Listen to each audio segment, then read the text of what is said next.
Hey guys, how's it going? This is episode one of the Burban Vikings podcast. I'm Dan, I'm Zach.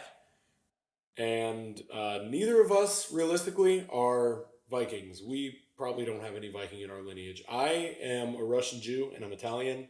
Probably no Viking going on there. Zach, what about you? I honestly don't know. I'd have to ask my mom. My dad is like heavily Native American and German, and we'd have to run some ancestry because my mom, according to my dad, my mom's a mutt. I have no idea where I come from, and I'd like to That's a know. nice thing to say Yeah, about the mother of your son. I love my mom, but I mean, we just haven't done any No, for your dad to say investigation. about your mom. Oh, Yeah. verbatim. I She's think a when I was mutt. like 12, Son, he's she's a like, mutt. "Yeah, your mom's a mutt." Ooh, rough. Either way, we both look like Vikings, and that's enough to Yeah, a call it couple big Bourbon guys with Vikings. beards. We're drinking coffee in a garage right now. It's hot as hell. It In is. Newbury Park too. That's weird. Yeah. It's supposed to be cooler here when it's hot everywhere else. But Today, I think the forecast said it's going to be 103. So, really excited for that. God Hopefully, bless. we both make it to the end of the day. If not, tell my truck I love her. Um, Your truck will be fine. It'll outlast. truck will outlast Yeah. my grandchildren. Cummins power, baby. Amen. Yeah, we also both drive big trucks, and Yeah. there's Yeah. something to say about that. So we're just gonna go ahead and call ourselves Vikings. If you don't like it, you should probably keep listening because we have a lot of good stuff. We do. We have a lot of cool content coming your way. So we wanted to kind of have you guys get to know us. So we wanted to do just some preliminary questions. We'll each be asking the other guy, and none of this is scripted. We don't have any of the answers written out or thought out or anything like that. So Yeah. without much further ado, I'll be asking Zach first. Then I'm gonna just hand my phone to him, and he'll be asking me. So, question one for you, Zach. Who's your hero? Hmm. I don't know if I actually have one hero because I feel like there's different heroes for different aspects of your life, right? Like Yeah. one person might inspire me to really tackle some portion of my life that I'm struggling with, but like overall, I, I got to say my dad's my hero. I mean, he's my best friend. He's been my protector my whole life, and he's Right. really tried to raise me to be a good man. And I think he's done a pretty hell of a good job at it so far, Yeah. and will continue to do so. And then one other hero that I have right now, and honestly, that's what kind of I go with. It's kind of subjective because my heroes tend to change. Right now, Mhm. my biggest like inspirational guy that I like to follow is Derek Whita. Okay. He's an army vet. He lost his leg, took a bullet side to side through the knee. Back in the sandbox, I probably started following him like 6 years ago. Okay. And if you don't know who Derek Whita is, definitely look him up. This dude is shredded. First off, physically, he's very aesthetically pleasing. If I was into men, I'd probably be all up on his junk, but I'm not. I have a beautiful fiance. Um, but either way, he's got a great story. Super inspirational. Super into fitness, which right now I look like 280 pounds of chewed bubble gum, but I'm working on it. And You look pretty good for 280, buddy. thanks, man. I try to carry it well, but we're getting down there. Either way, I'm literally basing my workouts and my supplement regimen completely off of Derek Whita, and he is not paying me to say this. This dude has no idea who I am, but I just we're going off heroes. That's a real hero, I want to yeah. support him. So if you are trying to make a change and looking for an inspirational story, check out Derek Whita. He's got the Whita group on Facebook, or you can check out his website. Cool. Anyway, Okay. go on on. to question two. If you could live anywhere, where would it be? Is America too cliche? Where in America? I think it's too general. I mean, You're right painting now it- I've got my scope set on like maybe Tennessee, North Carolina. Okay. Why? Why is that?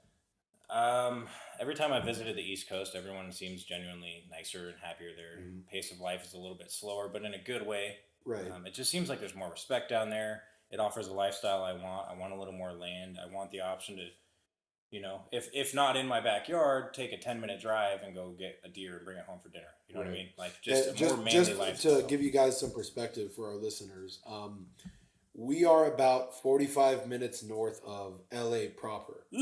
Yeah. Excuse me. I know. It's rough. Yeah. I'm not here by choice. The military brought me here, and my fiance kept me here. But Zach we're is both on our way Zach out. is a military veteran. Just so you guys are all aware, I am a California native. I was actually born in Tarzana. No cliche for a Russian Jew. But anyway, we are both about 45 minutes north of LA, and Yeah. So this is not the lifestyle either of us want to live necessarily. However, we do find ourselves in God's good graces in the suburbs at the very least, and not in the actual urban concrete jungle, so to speak. That is true. Yeah. Okay, so on to number 3. Oh, excuse me. Go ahead. What is your biggest fear? Man. Honestly, ooh, big fear. I mean, that's a broad question because I'm afraid of a lot of things. I'm I afraid mean, of. I'm afraid of. I don't want you to get into like, are you afraid of like spider monkeys or whatever? I'm Right. just saying like I'm. generally what would motivate you? What kind of fear would motivate you into achieving something? You know? Right, because my original answer in my head was like failure is my biggest fear, but it's Okay. not because failure has led to every success that I've ever had and Okay. will continue to have. I think that's a really good perspective to have. Right. So I'm not afraid of failure whatsoever. I embrace it. I encourage it. Right. Right. Like, I mean, it's something as simple as working out. When you're in the gym, you push your muscles to failure, you're going to grow and you're going to get stronger from that. Right. So honestly, genuine, I don't know, man. And we'll get into this in the podcast. You and I both have been through a lot of really scary shit in our lives. Yeah, we dealt with some shit. We'll get into that. So yeah. Honestly, I think my biggest genuine fear would be like detaching from myself as a person, like losing sight of who I am. Okay. Right. And I'm still figuring out who I am. Right. But I don't ever want to go I think the day you stop figuring out who you are, you start dying. Right. Exactly. So there's so much about yourself that you have to unearth. Right. I'm just afraid. I don't know. I'm a very self-critical person. That makes sense. Okay. So on to the next question then. Number 4, what is your favorite place that you've ever been?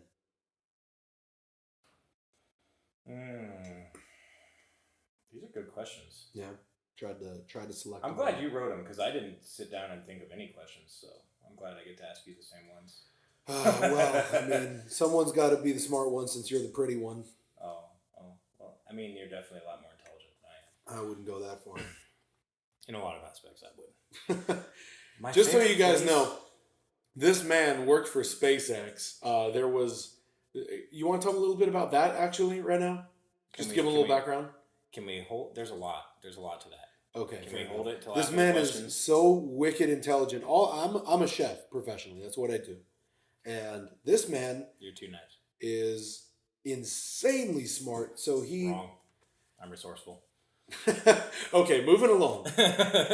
We'll get to that. I promise. What's your favorite place you've ever been? Back to the question. God. Okay. Asking the hard things. Japan, 100%. I got to live there for like a year. I was deployed over there. I'd hardly call it a deployment. It was a vacation. Is there a specific part of Japan that you like better than others, or what about it made it your favorite place? The culture. And I'm not into anime, into all that kind of stuff. Like, no judgment for people who are, but that's not why it was my favorite place. It was my favorite place because I could have went there and lost my wallet and it had $5,000 in it and it's going to sit there for 2 weeks with a sticky note on it. Lost. Please leave here for the rightful owner. Right. So it's a respect thing, kind of. 100%. Yeah. Okay. Yeah. They are very, very they just follow a very universal community code just for human beings. Like, we've got so much crap going on in America. I wonder if there's a word in Japanese for that, for kind of that social conduct that they adhere to.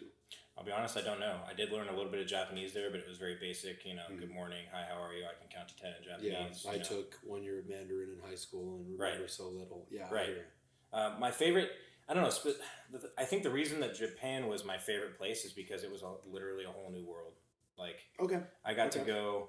I went snowboarding at 5 different resorts up there, and all 5 of them were better snow than I've ever seen anywhere here. I mean, I've been to some pretty great places. I lived in Washington State for a while. Been to Mammoth down here in California, which, even though it's California, it's amazing snowboarding. Yeah. Aside from that, I got to ride the bullet train, which is like, a 200 plus mile an hour train. Super cool. So I was stationed in Misawa, the very northernmost part of Japan. Yeah. And hopped on the bullet train, and I was in Tokyo within 2 hours. Right. Like, with all the stops on the way there. That's crazy. Got to try some amazing food that just, we'll talk more about that later too, because I'm really, like I said, you guys, I'm a chef, so I'm fascinated by every kind of food you can really imagine. So sorry, moving right along. No, Let's just blow past 100%. that. Yeah, I can't wait to get into that. Yeah, Honestly, that'll be I really have cool. a lot of brain to pick with you. Cool. Yeah. I'll be Okay, the so first to moving tell on. you I'm a student. You know, Right. I don't know everything.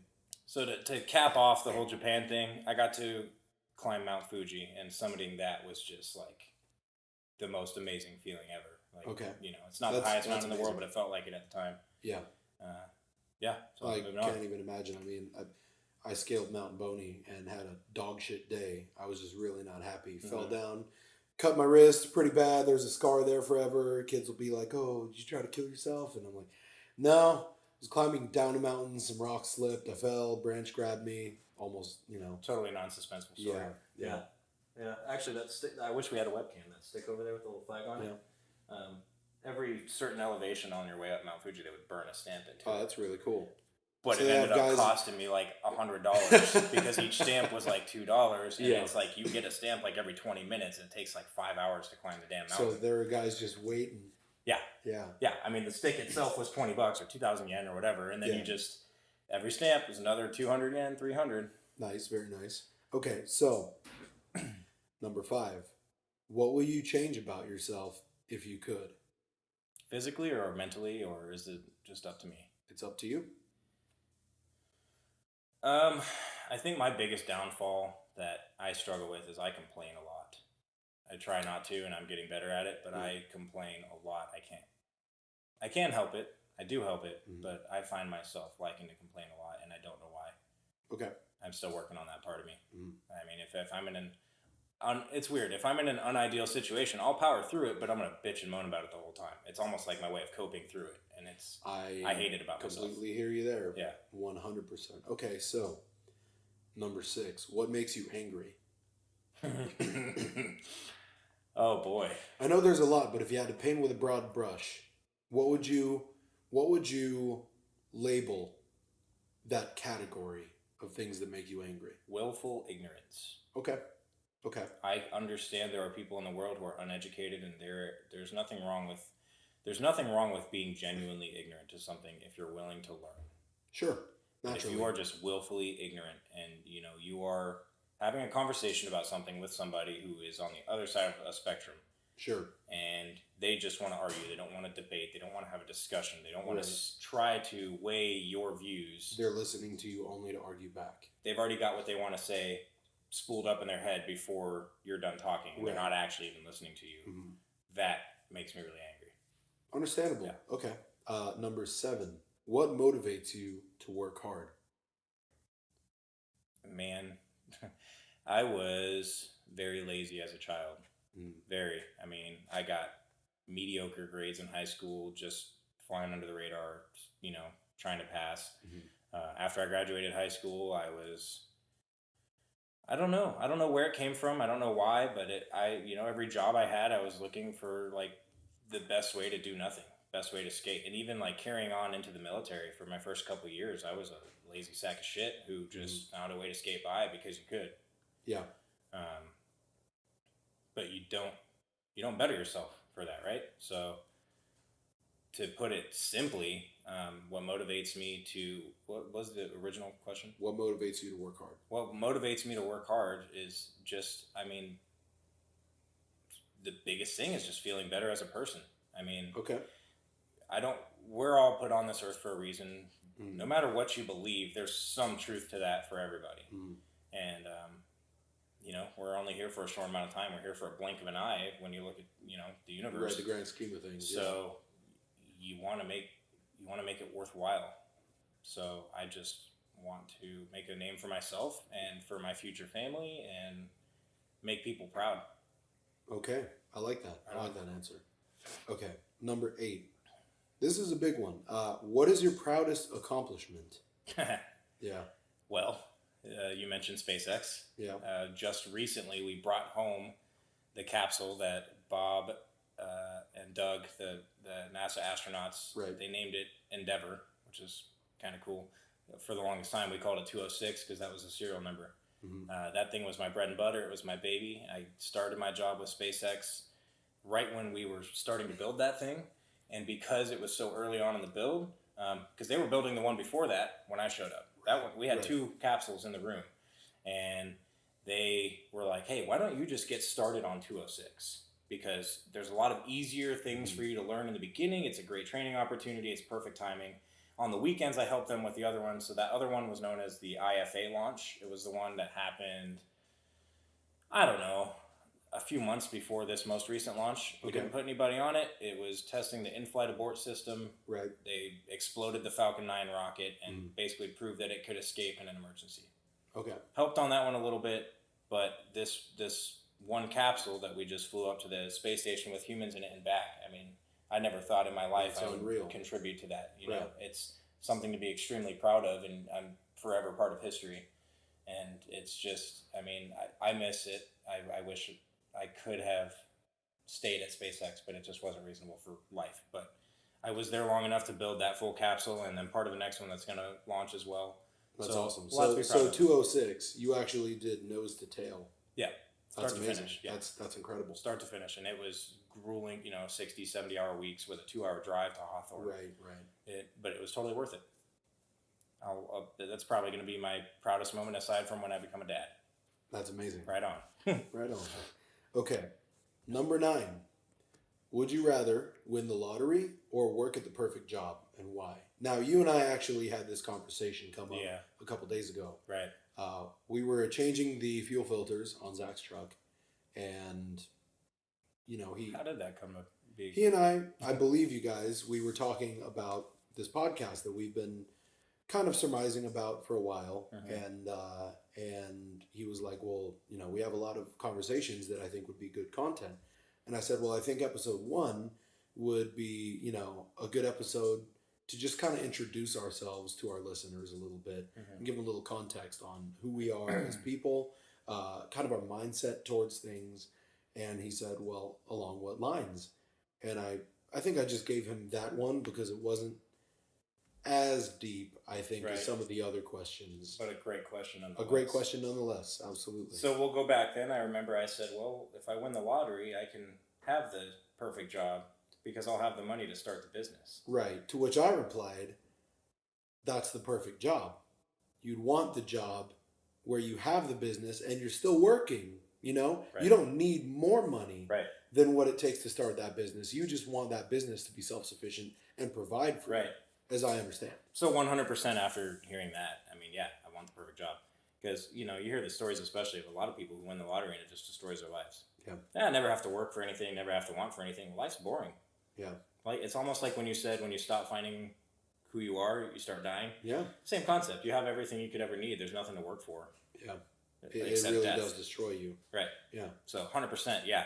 If I was just handed the resources that I need for the perfect job, which ideally I want to start my own business one day. Yeah. And we'll get into that later, but it's 100% perfect job.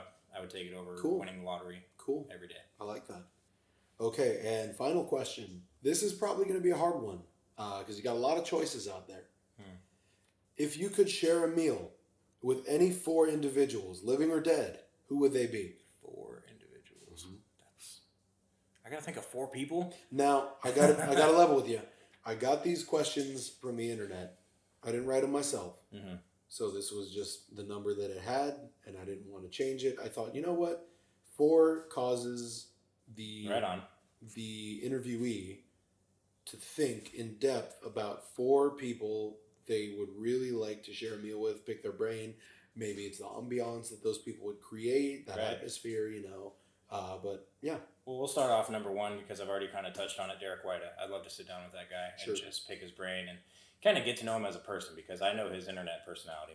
I want to know who early on in his days, he was very open about the mental struggles that he went through, and I feel like I, on a small scale, can relate to the things that he's gone through.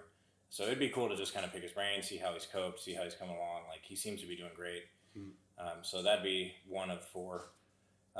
2 of 4, I don't know, man. I think it'd be cool to have a conversation with like maybe Johnny Cash or something. Like some iconic, or Elvis, someone. Those guys had it. There's movies because out they about were formative to American culture, or you like their music, or what is the reason? I would like to pick the brain about what it was like to be in their shoes, because there's all these movies that assume what their lives were like Walk the Line. Sure.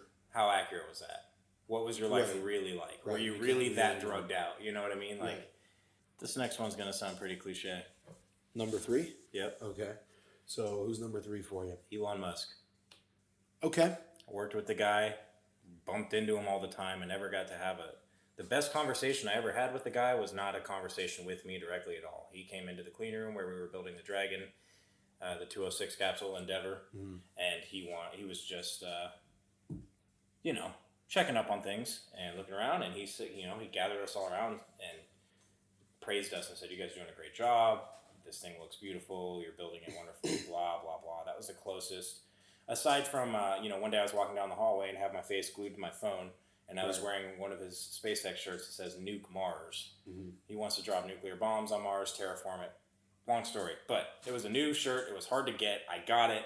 I'm walking down the hall at like 10 o'clock at night because I was on night shift. Elon usually left that place with day shift. He's not even there anymore. He's moved himself to Texas to focus on Starship. But so I'm walking back from my break. I got my eyes glued to my phone. I'm watching like Backyard Brawling or something completely stupid. And I see that I'm about to run into somebody, and I look up, and it's this giant. By the way, Elon is huge. Yeah. A lot of people don't realize he is a very big man. You're I'm a big 6'3", and yeah. he's at least as tall as me. I mean, he's as big as me at least. Yeah. So, but either way, I almost bumped into him, and in my best schoolgirl voice, I went, "Oh, Elon!" And he had his whole posse there with him, and they parted ways and let me walk through, and I was like, "Am I fired? Am I going to be fired?" No, you know what he does? He looks at me and says, "Cool shit."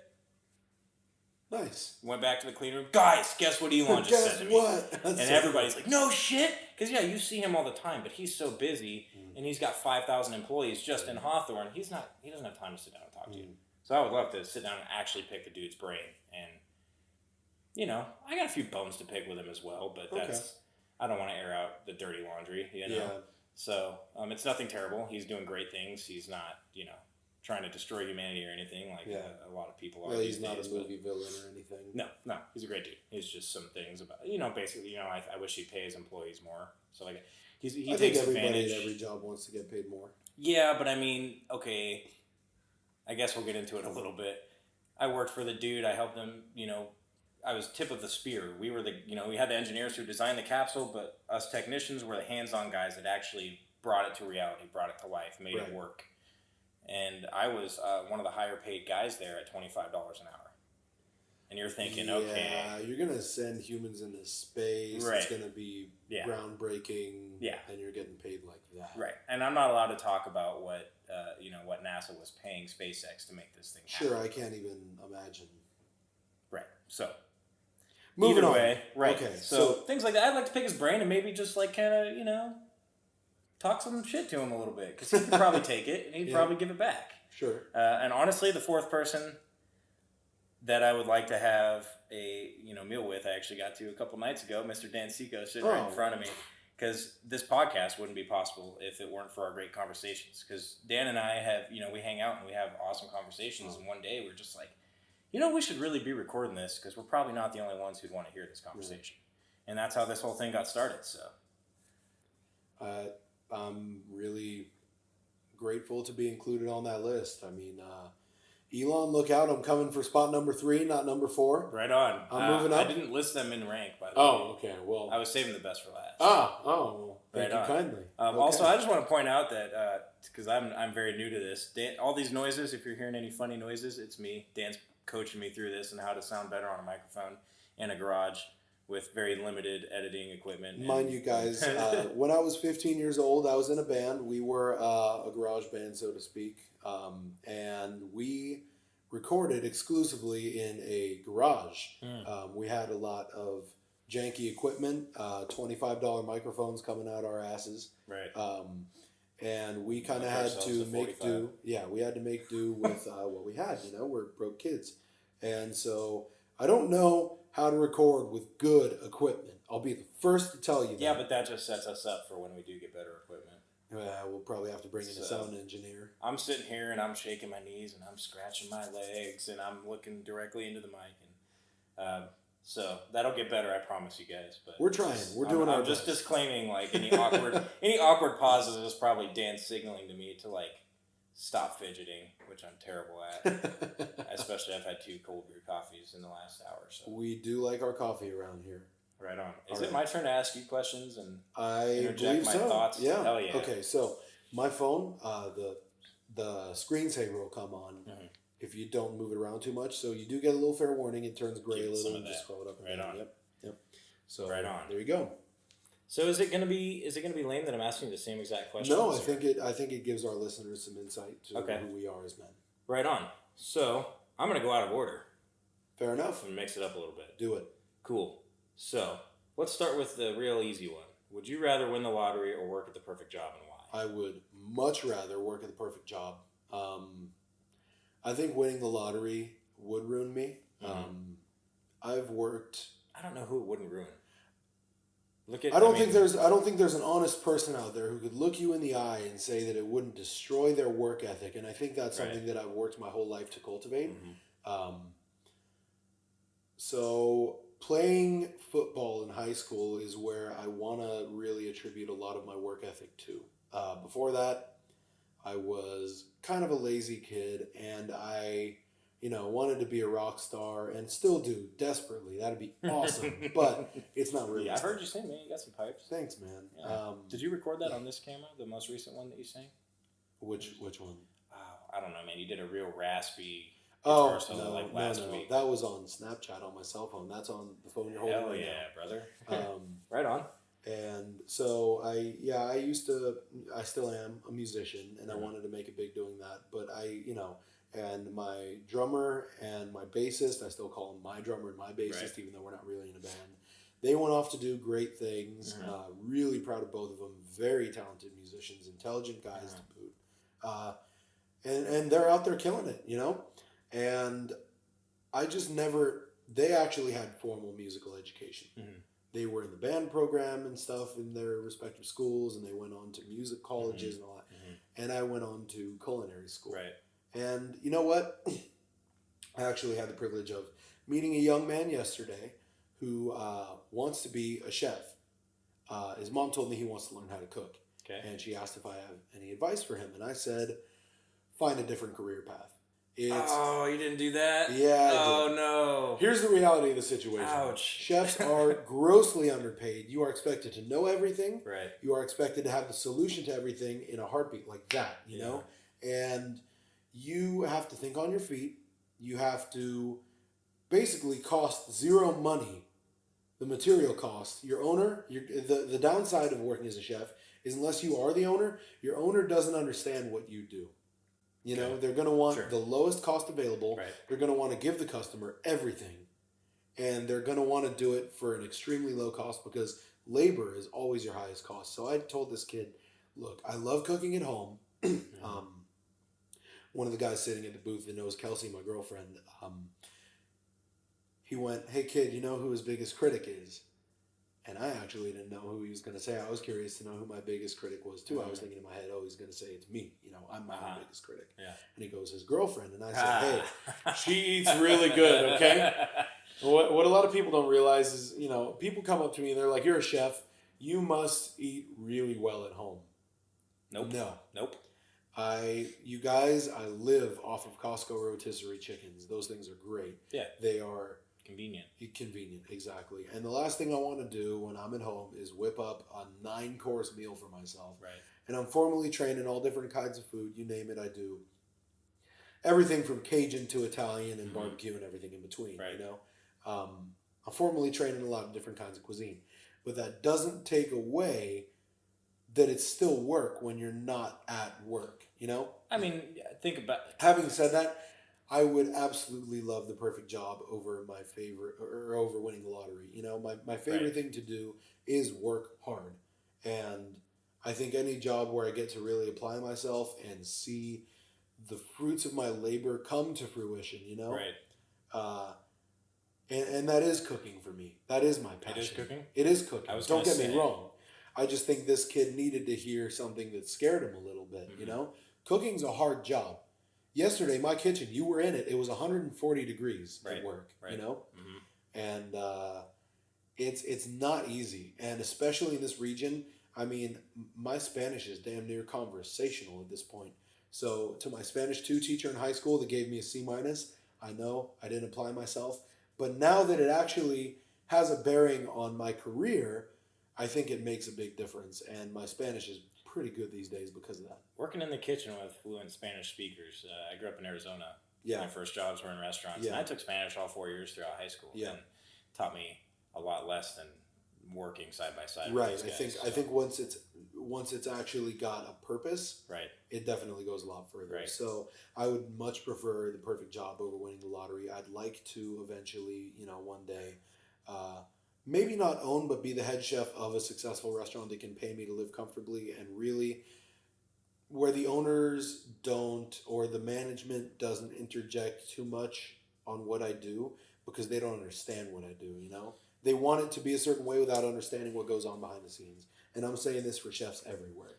What is your opposition to being the owner then that changes that rhetoric? My opposition to being the owner, again, not getting too much into what you and I have been through, but there are some catastrophic things that could happen. Right. And the nightmare of those situations are, it doesn't matter how much you work, and it doesn't matter what you put into it. Sometimes some things can bring business to a screeching halt.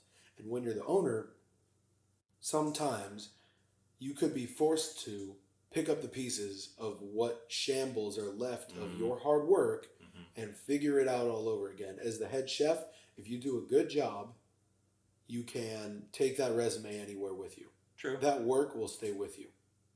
True, but as a testament to your work ethic, I mean, not everybody could do it once, let alone do it twice. But I think if you can do it once, you can do it twice. If, God forbid, something terrible happens. I agree. But hey, I get where you're coming from. Yeah. And also to the kid that Dan destroyed his dreams. Just kidding. I don't think I destroyed his dreams. If this kid's dream really is to be a chef, he's not going to let you stop him. Right. So, and I want that kid to pursue it, because I told him cooking brings people together. Right. Food, coming from, on my dad's side, they're Italian. Right. And food is always what brought us together. Still, every Tuesday night we do family dinner. I'm a good Italian boy. That's what we do. Right. And tradition is a healthy thing. Yeah, it's me, my brother, my dad, and my grandpa, and that's what we do. And I think food really does bring people together, not just in Italian culture, but every culture. And it's not, despite what your friends might tell you, it's not a feminine career path. I think if you look at it, and this is not to sound sexist in any way, but most of the famous and, in my opinion, best chefs out there, a lot of them are men.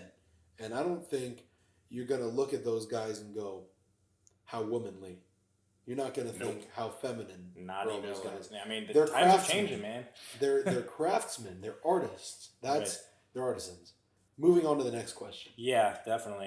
Sorry, I took a lot of time. That's okay. I mean, it's good information. Let's see. Still going out of order. Let's go back to the first one. Who is your hero? Who's my hero? Again, there are a lot of people out there that inspire me, just as you said. And I think, not to be cliche here, you said it, and I'm going to say it too. My dad's my hero. Oh, I thought you were going to say Derek White. No. My dad's my hero. That guy busted his ass my entire life, and longer than my entire life, to make sure that he had it made for us, for my brother and I. And I've lived a charmed life. I really have, I've never wanted for anything. I, grew up in a nice city. We went to Hawaii a few times as a kid. I remember we stayed on vacation there for like damn near a month. I got it good. I got it real good. Yeah. So I'm lucky to be in a position to know my father at all, because there's a lot of guys out there who don't. And I think, let's go right back to our topic after I say this, but I think the root issue of a lot of our societal issues is fatherlessness, or lack of a good male role model in this society. And that's being translated into toxic masculinity is rooted in society. And that's actually, a whole we're lacking topic. masculinity. Yeah, anyway, another podcast. We lack positive masculinity in the society because we accept any horse shit as, oh, that's just aggressive, toxic masculinity. I don't agree with that. 100%. Yeah, but Let's not digress too much. I think my dad is unequivocally my hero. Awesome. I'd like to meet your dad. I've never met him. He's a killer guy. Really, really awesome guy. Right on. I get a lot of my mannerisms from him. Well, then he sounds like a guy I want to meet. Right on. I can't believe I haven't met your dad. That's weird. Well, I guess you haven't met mine either. No, sir. You will. Yeah, Dan's going to be officiating my wedding. Just throwing that out there. I'm My an dad's ordained going to be my minister, best you guys. man. Oh, I love that. I Yeah. love that. Cool. So yeah, Right we have that in common there. So okay, moving on. What is your favorite place you've ever been? My favorite place I've ever been. It's a hard question to answer. There are two places because one of them is almost prospective and one of them is in some aspect unmolested. Okay. In that I don't have any prospect to move to one of these places, and the other I do. Okay. So the place I wouldn't want to move but love for what it is Alaska. Okay. My grandfather, after my brother graduated high school, took my brother and I out to Alaska. We went to this little town called Soldotna. Where's And that? Soldotna is in the south and center of Alaska. Okay. We went salmon fishing and halibut fishing. It was beautiful. We saw bears. I stood 5 feet away from a mother bear with its cubs, and they were on the shore. And the mother bear was going into the water to get fish, bring it back to the kids. Right. And the guide on our boat was just like, just pull up your lines. It's okay. Everything will be easy, you know. Right. And witness nature do its thing. Yeah, and as long as you don't hook a bear, then you're pretty much good to go. Right. You're just gonna make it angry. It was beautiful. But the second place that's my favorite place is Idaho. I really love the panhandle of Idaho, up northern Idaho area. Beautiful scenery again, very similar to Alaska in a lot of ways, in my opinion. A little bit more populated, I want to say, or at least population density. Sure. I don't know the statistics on actual population, but beautiful place, wonderful people. Never met anyone up there that I didn't like, and I could really see myself living there. You know, I've got friends that I consider family that live up there, and they've been like, "Come on, when are you moving here?" And I know more people that are moving there, and part of that scares me because I feel like it's this mass exodus from California to that region of Idaho. But I don't know. Yep. I think the jury's still out on that one. We'll discuss that in another podcast. Yep.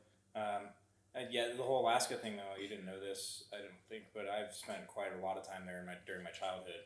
That I didn't know. We did some commercial salmon fishing. Commercial? Yeah, we stayed in Petersburg, Alaska. Yeah.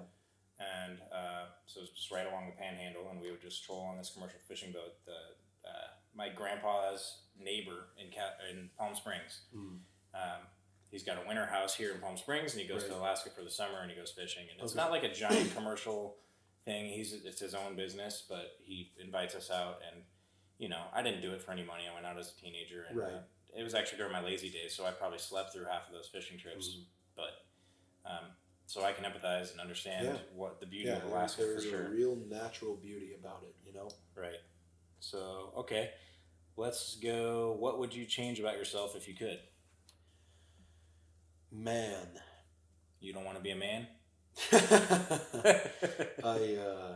If I could change one thing about myself, I think I would act more decisively. I have a lot of ideas. Mm-hmm. There's a lot I want to do in life. But I think if I could just stay on one track and be decisive about my actions, I'd be a lot further along in life towards my end goals than where I'm at currently. I feel that in my soul. Yeah, I think I'd really like that. Or, I'm 6'2" in cowboy boots. Without them, I'm not as tall. That'd be nice. But I would be 4'11" if I could just be more decisive in my actions. Right on. You know, you would give up that, man. I like being tall. I'm 6 feet tall, and that's good enough for me. Right on. Yeah. Okay.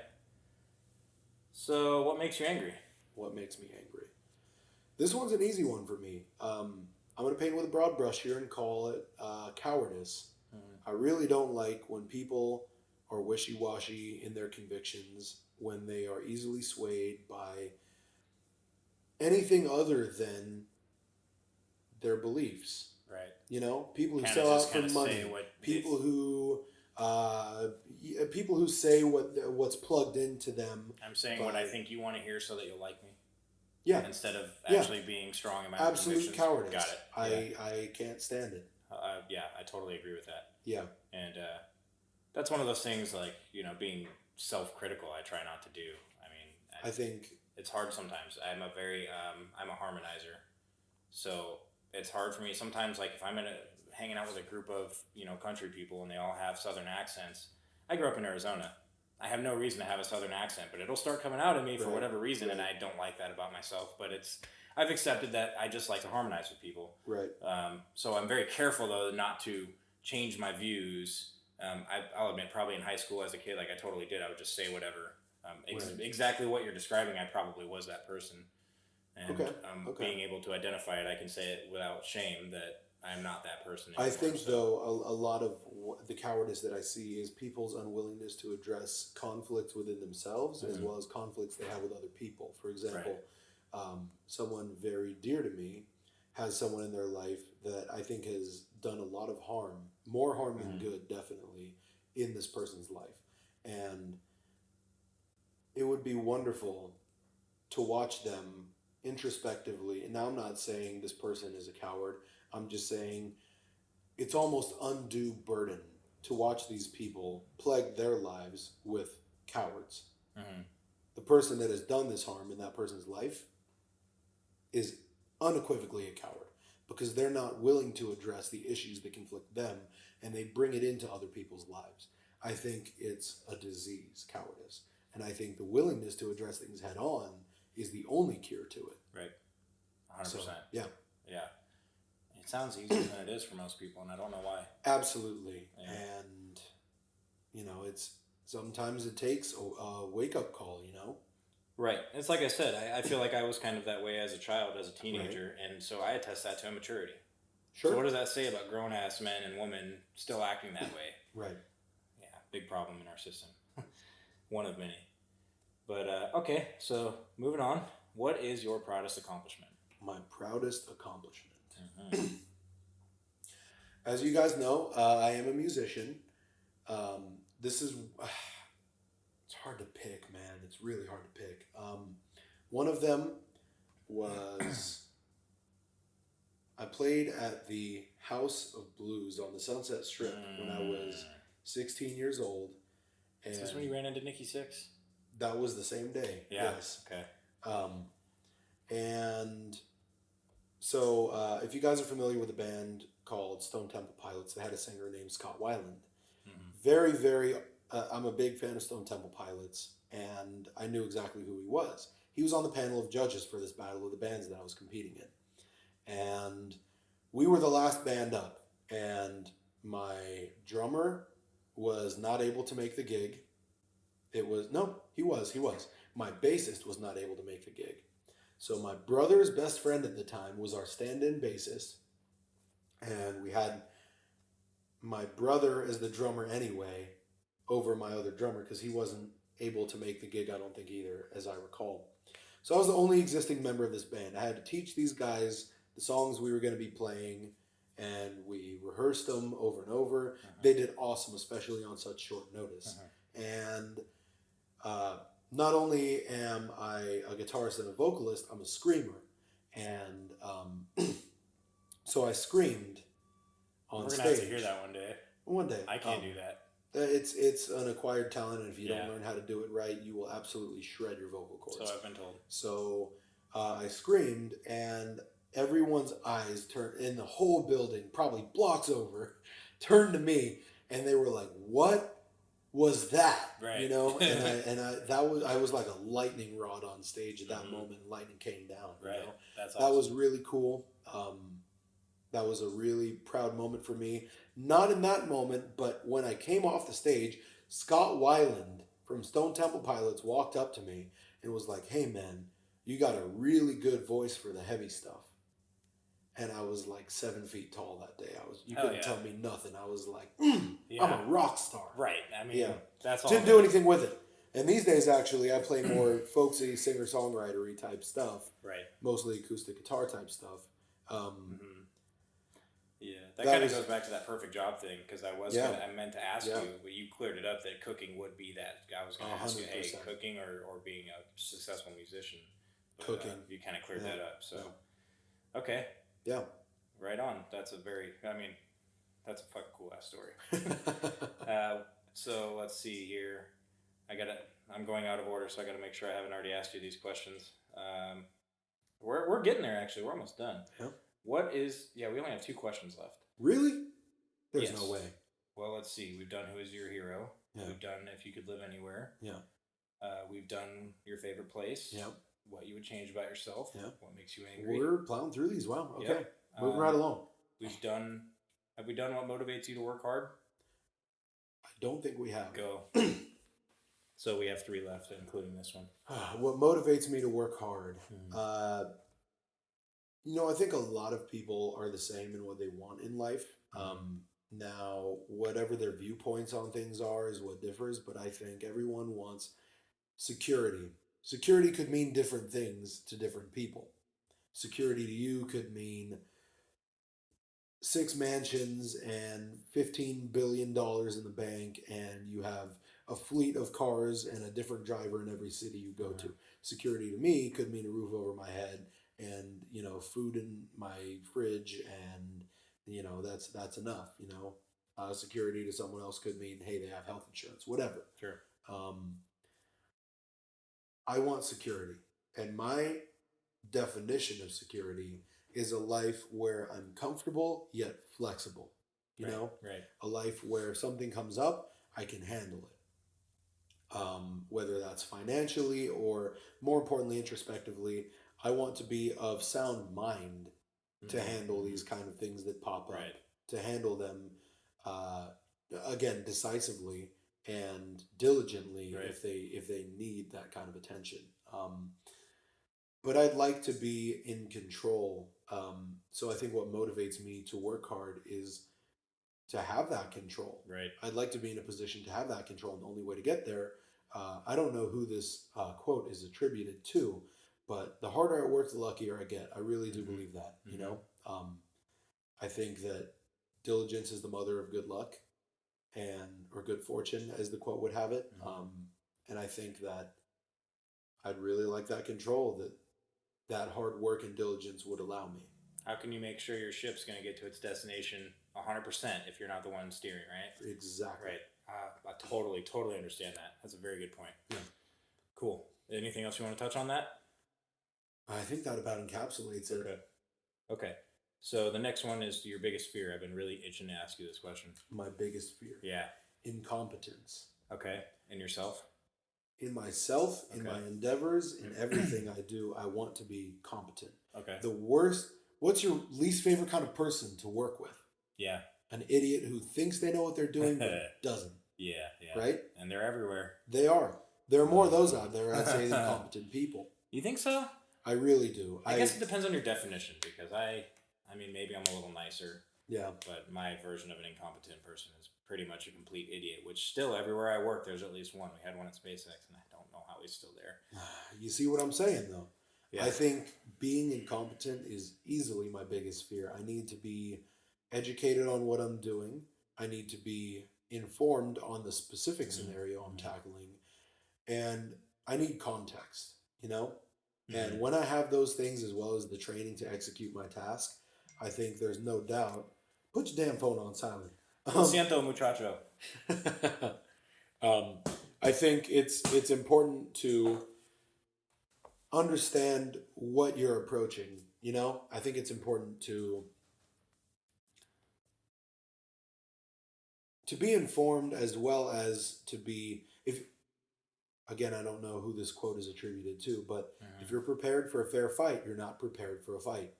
And I think I want to have more than what I need to be successful in my endeavors. 100%. So I think to be incompetent is the opposite of that, whether it's based on information, skill set, tools, whatever. What do you think causes incompetency? I'm sure there's not one direct thing. That's a very good question. And if I'm looking at it objectively, I want to say it's complacency. Right. Someone will think they're good enough. Maybe at one point in their lives, they were that honor roll student in all those great classes that could do no wrong, that was just smart, naturally gifted. I have a very dear friend who never slept on his laurels. He was an intelligent guy in school. He was my roommate for a good while. Actually works in your field. He is a rocket scientist. Very good guy. Love him to death. And he always applied himself in everything that he did. And he is where he is because of how hard he's worked, you know? But he was always an intelligent guy. I think he could have just as easily went down the path of being the kid who was smart. Right. And there's a lot of wasted time. Doesn't in the world, have man. to be smart anymore. Yeah. He was smart and he could just be lazy. Yeah. I'm smart. He could carry that with him through the rest of his life, thinking he's smart, Right. but not realizing he has to grow and adapt as well. Things are going to change. Your choice is whether you change with them. Right. Right. Yeah. So my answer to the question I asked you about, what do you think causes incompetency? I was going to say pride, but I could have explained it the same exact way you just said with complacency. Yeah. It's same thing. So do Same you then thing. think that pride leads to complacency? No. No? No. That's why I think you have the better answer, because pride could lead to ultimately incompetence, but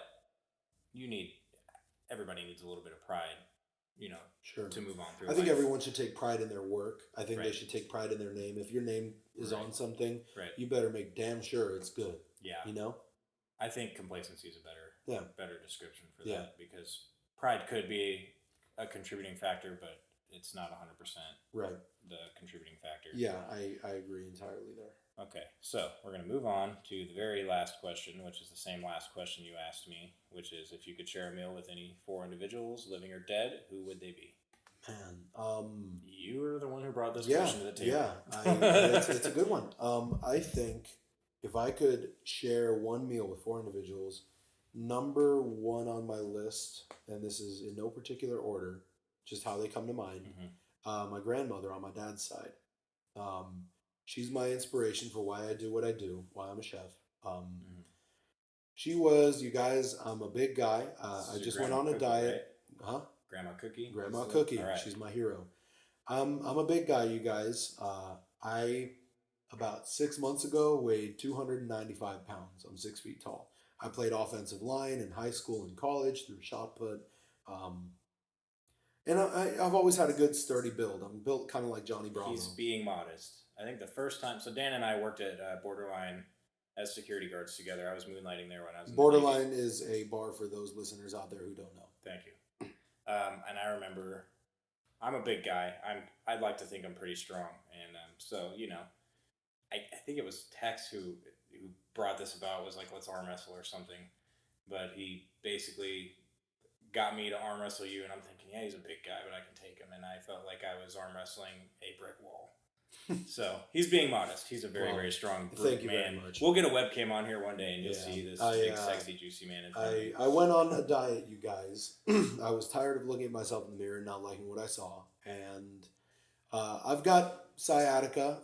My sciatic nerve is pinched, so it makes it kind of difficult to do the same kind of lifting and exercising that I used to do when I was an athlete, So I went on the keto diet. Say what you will, I don't really care. I'm not trying to push anything right now. I'm just saying it worked for me. And I lost 70 pounds, 80 pounds from 295 to 215. And I've gained some of that weight back, as you naturally do just in water weight when you're not. Carbs hold a lot of water. So anyway, that's not what I'm trying to get at. I've always been a big guy. I've always been the big kid amongst my friends. I've always been the broad-shouldered, strong guy, whatever. My grandmother, Grandma Cookie, with sand in her pockets, was 100 pounds, maybe. Tiny little pescatarian. She had lupus. God rest her soul. She, never was in optimal health. And this woman, despite being a pescatarian since a very young age, you walked into her house, the food smelled incredible. She would cook meat, didn't matter that she didn't eat it. It was fantastic. That's something to say, though. She Yeah. didn't even taste It her was a own labor food of for love. to be It was a that labor good. of love. My goodness. She was unreal. And she would have massive Christmas parties, and everyone was invited. If you didn't have a place to go, you were always welcome at her table. they would materialize a chair out of thin air. Awesome. It didn't matter, that was the family dynamic. And she's a big reason of why I do what I do, because bringing people together like that is why I aspire to do that. I want to bring people together, And you never did get to have that one-on-one dinner with her? I got to spend a lot of time with her, and I'm very lucky, if everybody in the world had a grandma like her, there's no doubt in my mind we would have found world peace by now. Yeah, right. But I was the lucky guy, so I got to have her. So That's awesome. Yeah. Do you have any of her recipes? I have access to any of her recipes. Right on. So when, one of these days, when my grandfather on that side passes, I would like to inherit all of those. Right on. He has them right now, so it's a good reason for me to go visit him if I'd like one of those recipes. I do see him every Tuesday, but if I ever need a recipe, I can always swing by his place and go see him, Well, if you ever have one that you don't mind sharing with the world, I think it'd be really cool for us once we get a webcam to do a podcast while you're teaching me an awesome recipe. There's a Christmas tradition in my family. We do these awesome lemon ricotta cookies that my grandma used to make. And my beautiful girlfriend and I, we actually made those cookies this year for her family Christmas as well as mine. And they were a hit. I had to hide some at her family Christmas so I could have some left over for mine.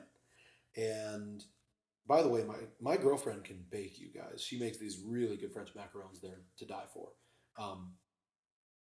As much of a culinary expert as I might be, and I take that with a grain of salt, no pun intended. I'm not much of a baker, you guys. I can bake. I'm better at breads than I am at pastries. Croissant dough's a pain in the ass. Don't even get me started. If you want it done right, it takes days, but that's another story for another time. I'd love to share that lemon ricotta cookie recipe with you, and we can once we get a webcam, we can totally bake. Should we wear funny aprons too? I own a few of them. Awesome. Yeah, they'll fit you. I'm down. I'm down. I think maybe that could be a thing. A part of this is once a week we do some kind of cooking special. Yeah. Well, and just so you guys know, because we are the Burban Viking podcast, we would like some bourbon suggestions from you guys. Right. We'd like to try a few nice bourbons here and there and kind of give our reviews. Now, I'll be the first to say, and I can only speak for myself, I'm not an expert when it comes to bourbon, scotch, any kind of liquor, I'm an expert at drinking it. But I know what I like. So I can give you my objective review on that. So sorry, back to our question. I don't want to get off on too much of a tangent. Number one on my list. That's what podcast is for. Yeah. Number one on my list is my Grandma Cookie. Got it. Number two on my list, Thomas Jefferson. Okay. I really admire his outlook on what it meant to be a free man and what it takes to be a free man. I know people are crucifying him right now because Hamilton is out there now. I don't know if you've watched Hamilton. Nope. It's a musical. I'm pretty uncultured. Okay. Compared to you, really. There's going to be a lot of stuff we talk about that I won't have anything to say. I used to eat crawfish out of a local creek once a week, dude. Let's not go into culture. Because I'm not. That? I've done that. Fair enough. I mean, I made it a thing. I used to have them in my freezer, and I'll show you pictures and all that. But anyway, I think that Hamilton, that musical that's out there right now, you guys, you can watch it if you have Disney Plus. Oh, the musical. Yeah. Right on. And it's first of all, I think that due to the title, obviously, they had to make Alexander Hamilton the hero. I think that guy was a coward. I think that guy wanted gross state overreach from day one. And as you guys listen to the podcast, as we go along, you guys will get to know, I'm not really a big fan of the state. Federal government is trash. State government is trash. They tax us into oblivion, and we live 100%. Like peasants. Yep. I think Thomas Jefferson had the foresight to want to help the everyman. And obviously, with Hamilton being out there now, there's much being made about him owning slaves. Uh-huh. Slavery is not cool, you guys. Never has been, never will be. Right. But the truth is the truth, and the truth is that he owned slaves. Right. There's no getting around that. Yeah. But you can admire something about somebody and not I admire his principles, and I would love to pick his brain about those things. So moving on to person number 3. Okay. Another man that really inspires me is Ryan Mickler. He actually has his own You're a podcast. man. Yep. Yeah, you turned me on to that guy. Yeah. And I think, honestly, the epiphany that I had of me and Dan should do a podcast was when I was listening to the very first episode. I picked a random one. It wasn't the first episode of Order of Man, but I was listening to this guy, and I'm going, Dan and I have conversations like this. So Yeah, and so Ryan Mickler wrote a really wonderful book. It's called Sovereignty. And I recommend all my listeners, if you are a man, reading that book will make you a better man. If you haven't read it already, and even if you have, go back to it. I'm reading his book for the third time now, and I find that no matter how recently I've read that book, when I read it again, I see how much I've strayed from the man that I desire to be. Right. And a lot of principles in that book are not only worthy, but I think they should be integrated into our lives as men who want to better ourselves, our communities, our lives, and be of service to others. And it's and I've yet Ryan to read Mickler's that a guy I admire very much. I have the book, and I'd be happy to lend it to you. Well, that's what I was getting at. Is I'd love to read it because I think it'll be a cool talking point as we go. Even if I just read a chapter a week or something, we can just talk about that. And because I'm sure it's relatable for the kind of discussions we have. Every single man in the world should read and apply all, if not some of, these principles to his own life. Ryan Mickler has no idea who you are, and you're not promoting his book for financial gain. So that's a testament. I'm a nobody to him, right. And that's not to say that he would treat me like a nobody. That's just to say he doesn't know I exist, most likely. Sure. I'm a member on the Facebook page of the Order of Man page, and a lot of guys on that page post about their marital issues or financial issues or what have you, and the community of men that book has created. Generally, they have a lot of perspective. They come from all different walks of life, but these men take ownership, complete ownership for their circumstances, a lot of these guys. And they go, I am the reason why I am here right now. So he's kind of preventing a dying breed. That's kind of his goal. Absolute ownership is the way to go, I think, you know? Anyway, Ryan Mickler, if you hear this, you're a cool guy. I really appreciate your work, sir. And I'm starting to. I'm very new to your podcast, but I think it's awesome. And number four at my dinner table. There are so many heroes I have as a chef. And each chef out there has a very distinct personality. You have for example, there's a really incredible chef out there named Marco Pierre White. Very, very talented. You've mentioned him to me before. Right. So he's the guy who Gordon Ramsay studied under. Is he the guy that said no thanks to a Michelin star? Yeah, he returned the Michelin stars. He said, these people haven't even eaten at my restaurant that isn't even open. Okay. How can they preemptively give me 3 Michelin stars? Or I can't remember how many it was, but he denied political bullshit. Right. Yeah. Okay. He also is the guy who won't ask you how the food was. And his thought process on that is, why would I ask somebody who knows less than me how the food was? Right. As if to say, how could they possibly know how the food was? He's confident enough in the food he's sending out. He's not going to send it out if it's not going to be exactly how he intended it to be. Right. So I think that's a really interesting standpoint. I wouldn't want him at my dinner table. No. He seems like a very cool guy. All right. Don't get me wrong. Devil. You're slippy. You're trying to get 5 people in here. No. We asked for 4, Dan. Marco, just kidding. Sir, I admire you greatly. I am, in fact, a nobody to you. But there is a chef that has always had my admiration above all others. And that would be actually my mentor, Ernest Romero. Okay. This man was born in a rural community in Northern California, Central California. It's called Hanford. It's a shithole. And I'm sorry to the city of Hanford. You guys live in a shithole. Think Fresno, but more Fresno than Fresno. How? Right. Right on. So this guy has a work ethic that I really admire. I thought I could think on my feet before working for this guy. I worked for him from 19 years old to 21, 22 years old. This guy makes it happen, come hell or high water. Mm-hmm. It doesn't matter what it is. He can cook any variety of food you want, any cuisine, which is where I studied a lot of what I know. Yeah, he taught me more than culinary school. And I'm grateful to all of my teachers in culinary school. The only thing he didn't teach me was books, which thank you to Chef Odie Milton. You taught me about the books. And I think Ernest, or as I affectionately refer to him as Ernie, has taught me, he's probably forgotten more than I currently know about cooking. That's how much he knows. This man is a genius. He's very talented. I remember working for him when it was just a catering company, working out of a small commissary kitchen. And I remember when he said he was going to open a restaurant.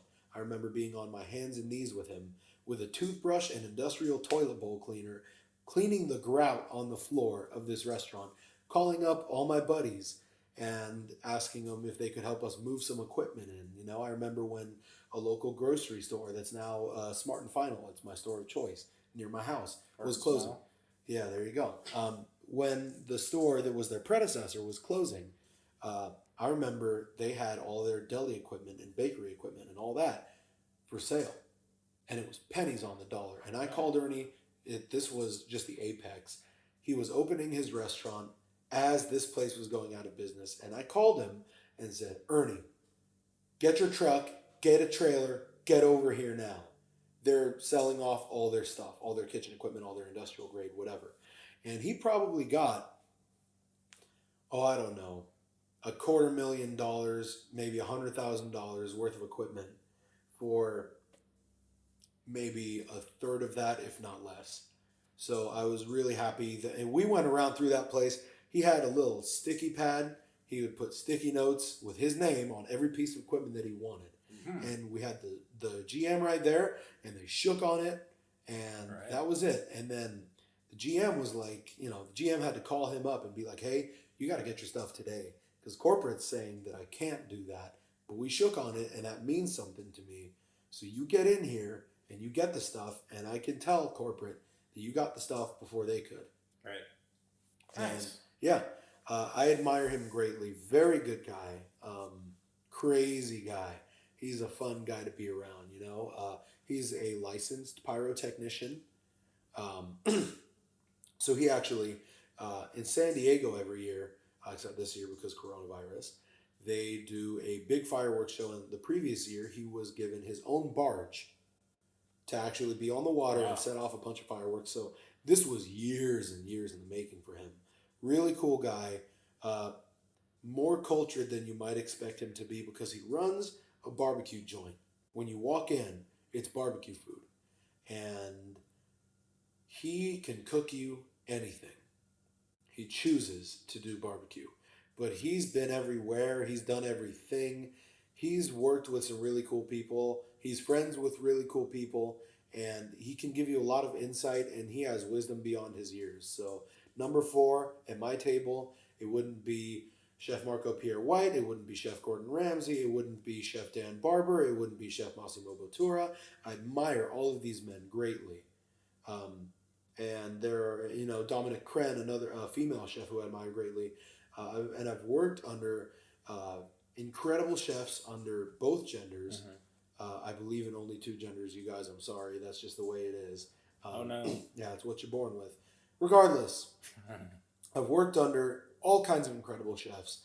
And I think Chef Ernest Romero has taught me the most of any really incredible chef that I have worked under.